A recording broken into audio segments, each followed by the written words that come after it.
హైకోర్టును ఆశ్రయించారు దువ్వాడ. తన ఫిర్యాదును పోలీసులు పట్టించుకోలేదని దువ్వాడ పిటిషన్ వేశారు. తనపై దాడికి యత్నించిన భార్య కుమార్తెపై చర్యలు తీసుకోవాలని ఆయన పిటిషన్ వేశారు.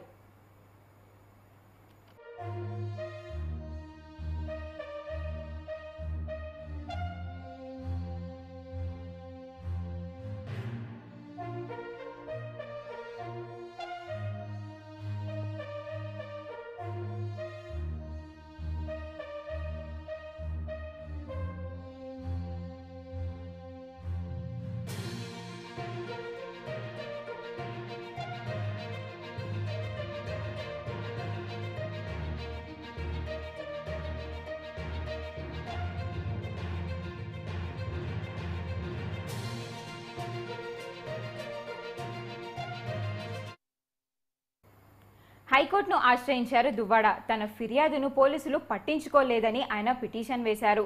తనపై దాడికి యత్నించిన భార్య కుమార్తెపై చర్యలు తీసుకోవాలని దువ్వాడ పిటిషన్ వేశారు.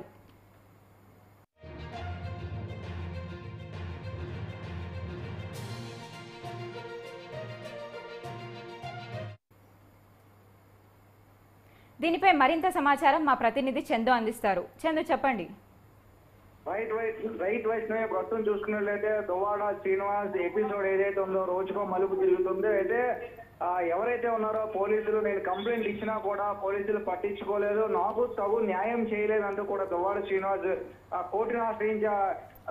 కోర్టును ఆశ్రయిస్తున్నట్లయితే మనకు వచ్చినటువంటి తాజా సమాచారం. అయితే మరికొద్ది సేపట్లో ఆయన లాయర్ల ద్వారా కోర్టులో పిటిషన్ వేసే అవకాశం ఉందంటూ కూడా మనకు వస్తున్న తాజా సమాచారం. అయితే మరోవైపు చూసుకున్నట్లయితే దువ్వాడ వాణి కూడా ఎవరైతే ఉన్నారో తన భార్య ఎవరైతే ఉన్నారో తన భర్త వేరే మహిళతో ఉంటున్నాడు అని చెప్పి తనకు కూడా పోలీస్ కంప్లైంట్ ఇదివరకు ఇవ్వడం జరిగింది. ఇదే విషయంపై వాణి ఇంటికి వచ్చి తగాదా సృష్టించింది అని చెప్పి దువ్వాడ శ్రీనివాస్ కూడా పోలీసులను ఆశ్రయించడం జరిగింది. పూర్తిగా వీళ్ళిద్దరికి పోలీసులు అయితే 41A నోటీసులు అంటే దువ్వాడ వాణికి దువ్వాడ శ్రీనివాస్ కూడా ఇద్దరికి కూడా 41A నోటీసులు ఇచ్చి పోలీసులు చేతులు దుక్కున్నారు. దీనికి సంబంధించి పూర్తి స్థాయిలో మాకు న్యాయం జరగలేదంటూ కూడా దువ్వాడ శ్రీనివాస్ కోర్టును అయితే ఆశ్రయిస్తున్నట్టు మనకు వస్తున్నట్టు తాజా సమాచారం. మరోవైపు చూసుకున్నట్లయితే నిన్న రాత్రి సమయంలో దువ్వాడ శ్రీనివాస్కు చెందినటువంటి ఫ్రెండ్ అని చెప్పుకున్నటువంటి మాధురి కూడా నిన్న రాత్రి 1:02 సమయంలో దువ్వాడ శ్రీనివాస్ కొత్త ఏదైతే ఉందో అక్కడికి వచ్చినట్లు కూడా తాజా సమాచారం. దీనిపై మరికొద్ది సేపట్లో వాణి పోలీసులను ఆశ్రయించి ఇలా నా భర్త వేరే మహిళతో ఉంటున్నాడు, ఇద్దరు కానిస్టేబుల్ బయట ఉన్నా కూడా నిన్న రాత్రి మాధురి ఇంట్లోకి వెళ్ళిపోయింది, ఇదంతా జరుగుతున్నా కూడా నాకు న్యాయం జరగట్లేదంటూ కూడా మరికొద్ది సేపట్లో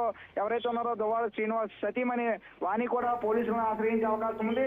మరికొద్ది సేపట్లో ఈ విషయంలో పూర్తి క్లారిటీ వచ్చే అవకాశం అయితే ఉంది. మరి అయితే రాత్రి 1:02 మాధురి ఎవరైతే ఉన్నారో దువ్వాడ శ్రీనివాస్ ఇంట్లోకి వెళ్ళటం పోలీసులు కళ్ళుగప్పి వెళ్ళినట్టయితే తెలుస్తుంది Vaishnavi. Okay, thank you Chandu.